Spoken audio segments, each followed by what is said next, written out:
Hello and welcome to Everybody Pulls the Tarp. I'm your host, Andrew Moses. With me today, a very, very special guest, the Chief Executive Officer of the fast-growing, explosive growth Topgolf Entertainment Group, Dolf Berle. Welcome to the show, Dolf.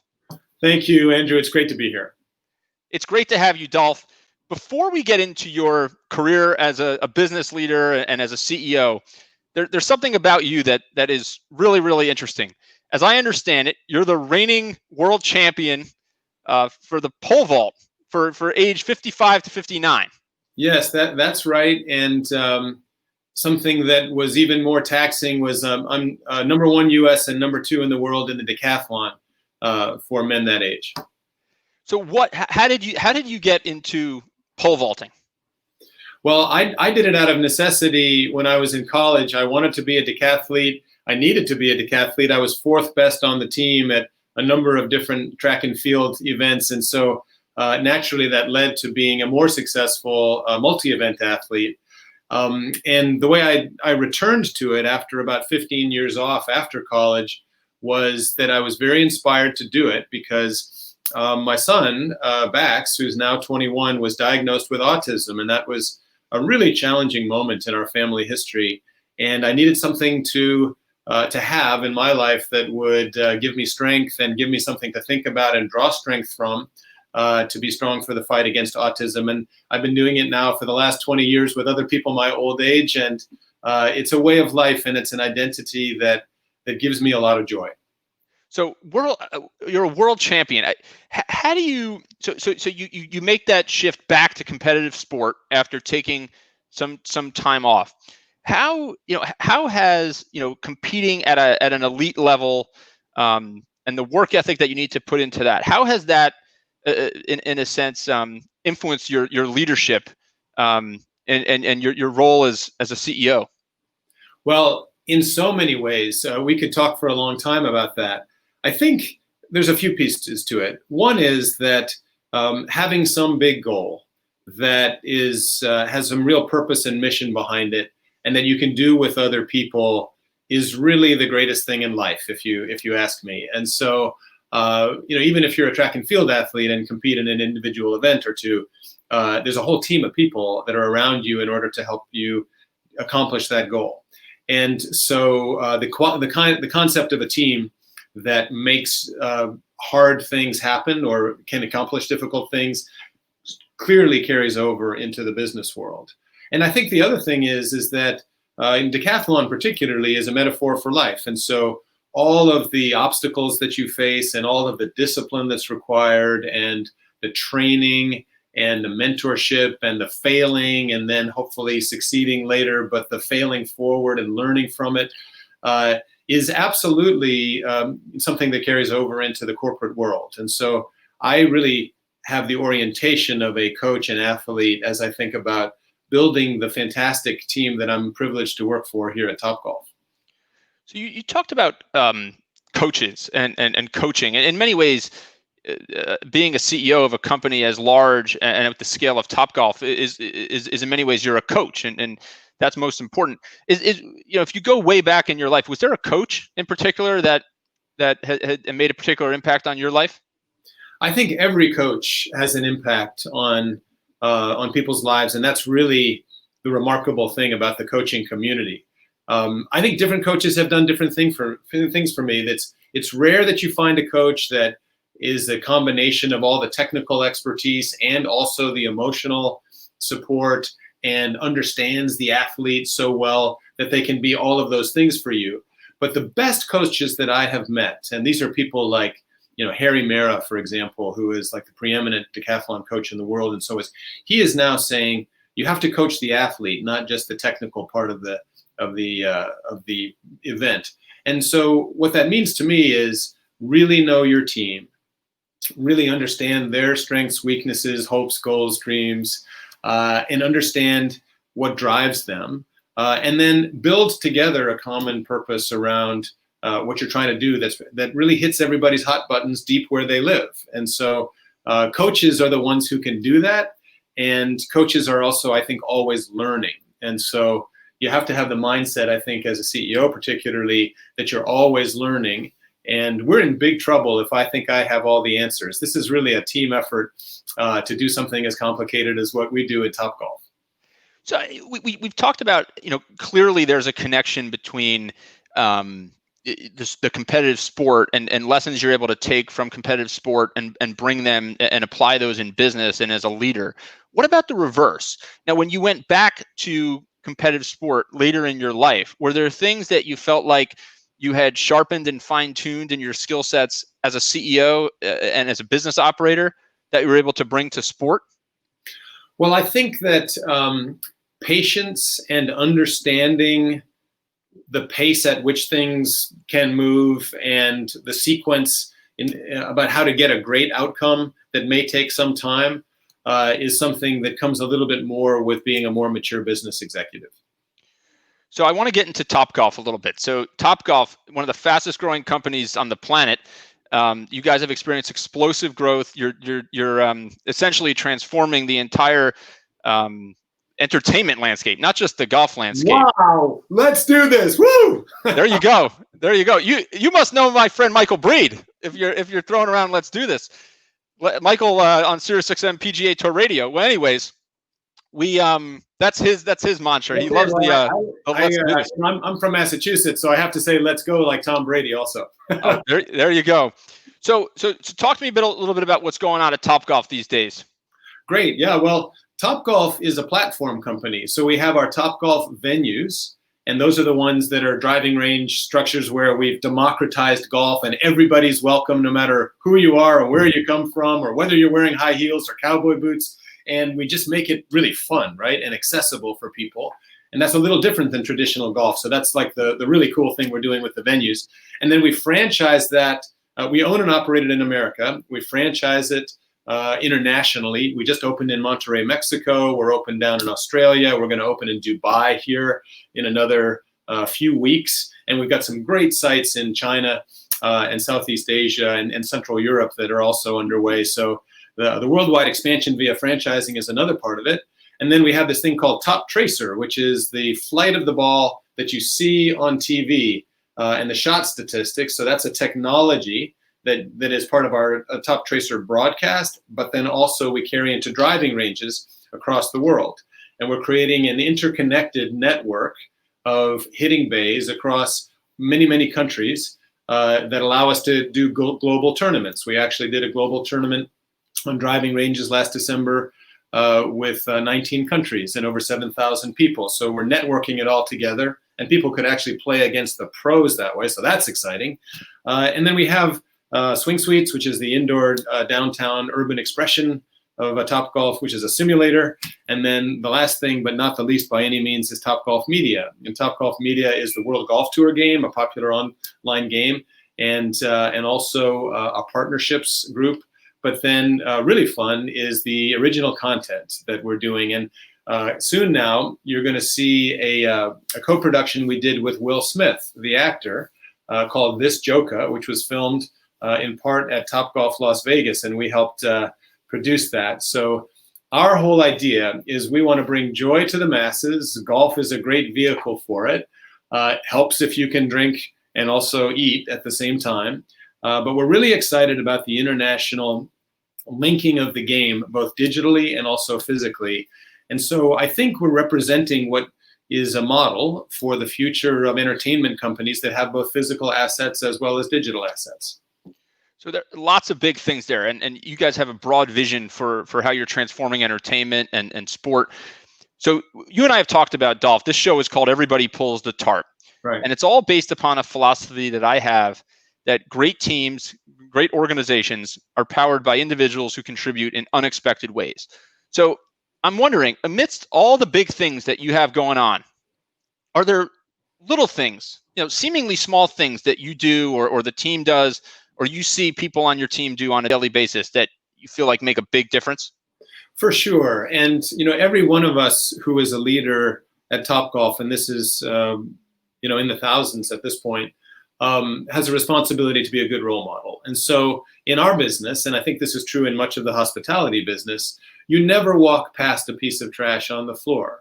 If you see that a toilet is, needs to be cleaned, you jump on it because you don't want a guest coming in and finding that. And so I would be one of the people who would do those kinds of things. But I think in my role, what can be special and what I think is really worth an effort is connecting with people in a way that demystifies the role and the hierarchy. And so I'll just give you an example, maybe going back probably 10 years now or more. When I was the COO for House of Blues many years ago, I had this tradition where I would call every salaried manager in the place on Thanksgiving. And as we grew the company, that ended up being over 400 phone calls. So I would get in a room with a phone and a big list, and I would bang through it. And some of the greatest joy in my life was reaching the kitchen manager in some place 1,000 miles away, or someone who just wasn't expecting the call, and talking to them about their family and how things were going for them. And that really sustained me also, and helps build culture, right, in a way that people feel that others care. And so I think there's a lot of ways you can do it, but it's more of a way of life than any one thing. And if, as a leader, if you can have a few rituals around it that force you to do it, even with all the other distractions, I think that's how you can make a difference. What's interesting there, Dolf, right, and you touched on this, is not only did it impact the 400 individuals that you called positively, you brightened their day, but it seems like it impacted you positively too, and it lifts your spirits in many ways. Anyway, such a good observation on your part, and you're right, because at the times when I've been feeling the most maybe down, or things are tough, or something really difficult has happened, I have always gotten more strength from calling other people and trying to do something for them in a way that makes me feel like I'm making a difference on the planet. And I think that might be typical of extroverts, maybe more than introverts. But for those of us who are involved in lots of various kinds of charity work, and you shared with me the remarkable story that you have about helping the autism community and kids who are in the college ranks, I think that a lot of people, and I'm one of them, actually draw strength and meaningful and meaning in life by trying to do nice things for other people. And so I hope that's true for most of us. I have a phrase, I call it being a net giver. And I think the best leaders, the best people wake up every morning and they say, how am I going to, if there's a score sheet, right? How am I going to give more than I receive, right? Because if you give more than you receive, you're going to feel good. You're going to impact a lot of people in a positive way. And I think that positivity, it's a wheel that just keeps spinning, right? Positivity breeds more positivity in many ways, dude. I agree with you. Yeah. It's interesting. I can only imagine, that day on Thanksgiving, those 400 calls. What a remarkable story. I want to get into another episode during your time at House of Blues. So I believe you were at House of Blues during the September 11th attacks back in 2001. Yes, and Hurricane Katrina was another big one because we were down there in New Orleans. Yes, that's correct. So obviously, right now, right? If you look at that time and you compare it to where we are now, right? The country is, the last 6, 7, 8 months is going through a very, very challenging time. Topgolf has certainly also had to navigate, the social distancing and the circumstances that face us. But if you go back to 2001, the 9/11 attacks happen, and you're running House of Blues. You're the president, of House of Blues at that point. What did you do? Did you bring the team together? How did you guys get through it? Well, thank you for asking about that. I was the COO actually at that point, Chief Operating Officer, and so you may recall that that the world shut down and had to pause for a moment while there was a real fear about what would happen next, and that was true across America for certain. And so what we did is we scrambled to make sure everyone that we were responsible for was okay. That was a little bit challenging because the phone grid got overloaded at one point. But we pulled a team together, and we realized that we were really in the fight for our lives in order to keep the company going. because we had a great fear, of course, that concerts, particularly, which is what we were in the business of, would not be viable. Any large group mass gatherings were going to be difficult if terrorism attacked such groups. So the unforgettable part of it was that our team of people from all functions came together in a group, and in about 6 hours retooled the business and our focus and what we would do and how we would save money in order to ensure that we were viable going forward. And what was amazing about it was that from a financial standpoint, we actually made our target for the end of the year, which was seemingly impossible, at least at first blush, given what happened. But I think the lasting part of that experience for me is that I will never forget those people and the work that we did, and how much courage there was, and how much compassion. You can tell I get emotional thinking about it. And we're just forever bonded in a way that is much stronger than time and much stronger than geography. And so from a leadership standpoint, it's a real privilege to actually serve when things are very difficult. And I have to kind of think about that also in this time of COVID. You know, they say, right, like any leader, you know, it's easy for a leader to look good, and it's easy, you know, to lead when things are going really well, right? And that's Sure. probably an understatement. It's still very, very hard to lead even when things are going well. But when a company or a team or an organization has their backs up against the proverbial wall, you know, whether it's by something that they've created or an external circumstance, you find out a lot about yourself and those around you. A very interesting story you share there. So let's fast forward a little bit to now. So you go back to February or March timeframe, and the COVID crisis is really starting to pick up. How did you take that experience back in 2001 at House of Blues and lean on that to guide your leadership here in 2020? Sure. Well, you know, this has been a different type of a crisis, but with some similarities. We actually closed all our venues and had to furlough nearly 20,000 people in mid-March. There was a lot of crying that day, I can tell you, because, you know, we really feel deeply about trying to support and take care of all the people who work for us, many of whom are paycheck to paycheck. But I think the lesson from 2001 was that you have to connect with people as fast as possible so that they don't feel alone, and so that they know that their opinions and their well-being matter. And you need actually multiple perspectives from lots of different people who come from different places and different situations to understand the problem and also to try to solve it. And so all of that, I think, allowed us to move more quickly here this year with COVID.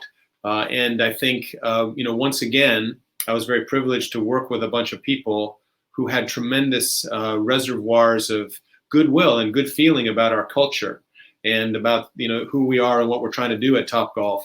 And that really carried us, because the starting point for everyone was we want to treat each other well and charitably. We want to do everything we can for guests and for our people, and we're in it together. And if, you know, with that starting point, you can do a lot.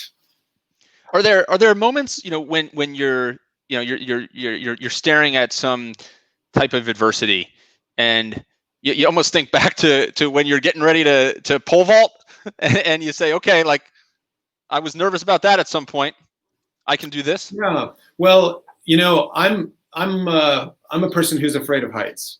And but I competed a couple times on American Ninja Warrior, which involves a lot of being up high.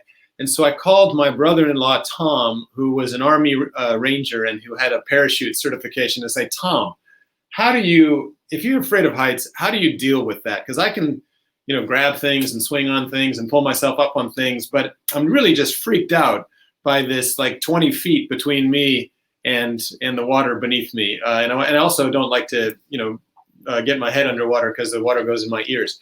So anyway, what he said to me was, he said, look, it's familiarity.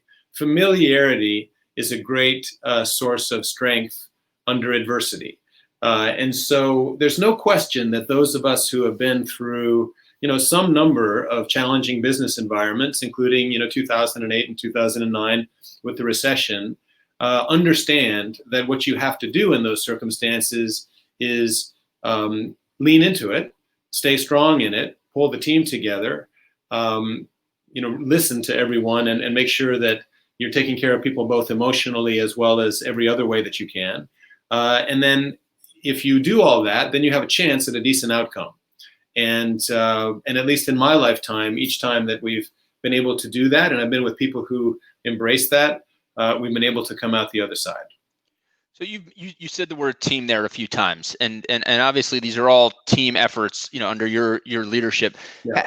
How do you go, at all the places that you've been, whether it was House of Blues, now here at Topgolf, how do you go about assembling a team around you that is going to gel and unite against a common vision? Sure. Well, I think that there's some common themes, and you can certainly read up on Bruce Tuckman or Amy Edmondson, both of whom deal with phases of teams and also psychology behind teams. And I think that's really good stuff. And I try to read that type of work every couple of years.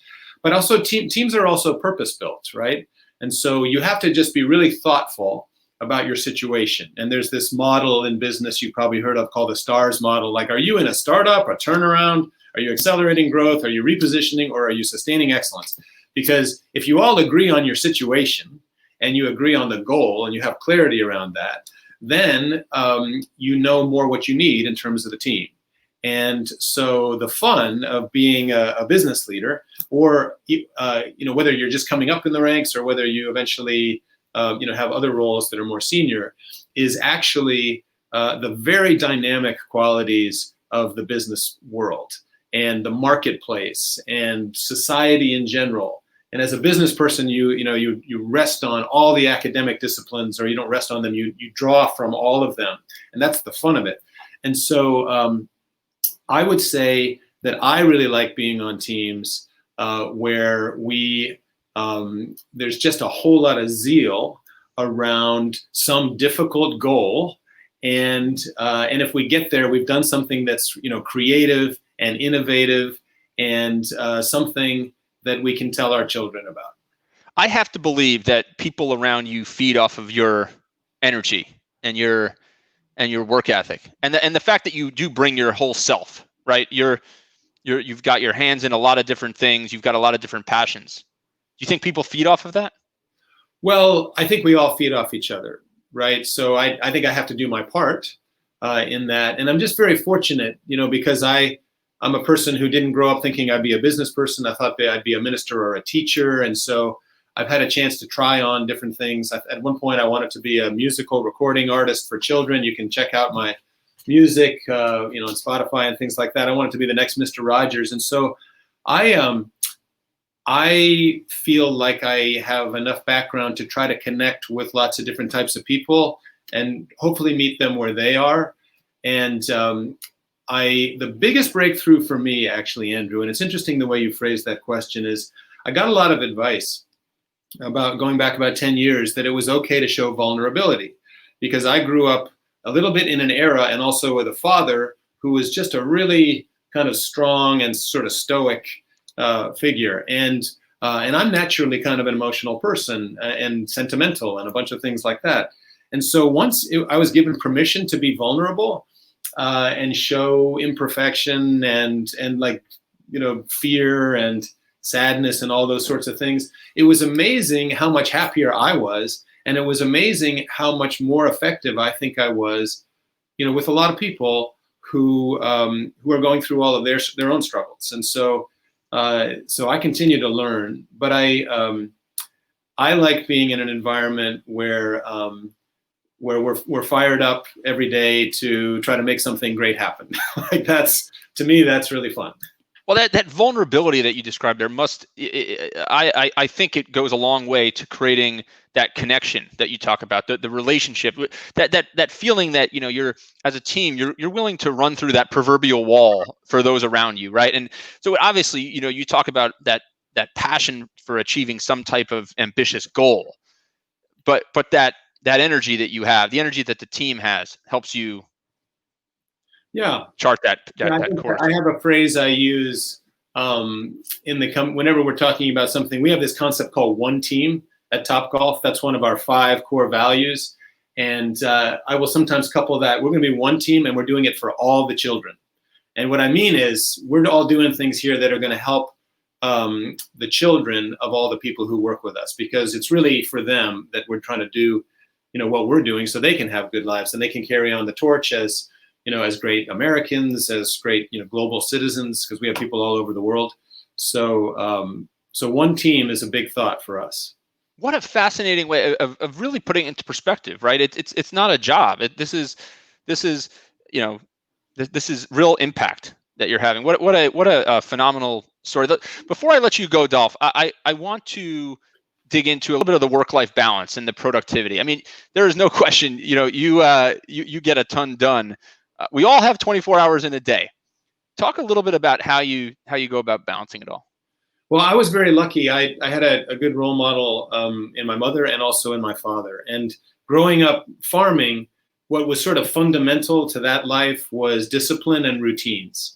And so what I try to do is really be anchored personally in discipline and routines that I know set me up for a chance at a good day every day. So that's a combination of sleep and meditation and exercise. I think a lot of people get a lot out of daily prayer.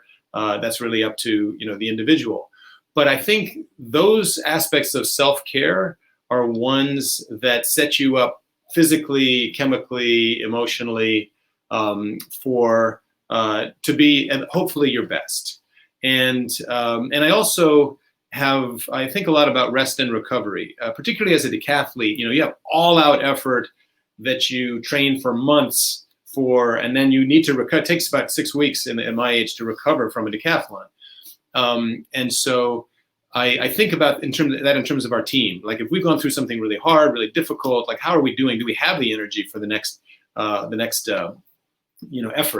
And so all that kind of goes into it. But my recommendation to people is just to listen to shows like this and to read about it. And there's a lot of really good work out there about how to try to maximize your own existence and where you can draw strength from. Dolf, this has been an absolute pleasure having you on the show. Thank you for joining Everybody Pulls the Tarp. Thank you. You're doing great work. Well, thank you, Dolf. And to our viewers and our listeners, you can catch all of our episodes on Apple Podcasts, Spotify, anywhere you stream your podcasts. Of course, everybodypullsthetarp.com. And you can follow me on Instagram at AndrewMoses123. Dolf, thank you again for joining Everybody Pulls the Tarp. Nice to see you, Andrew.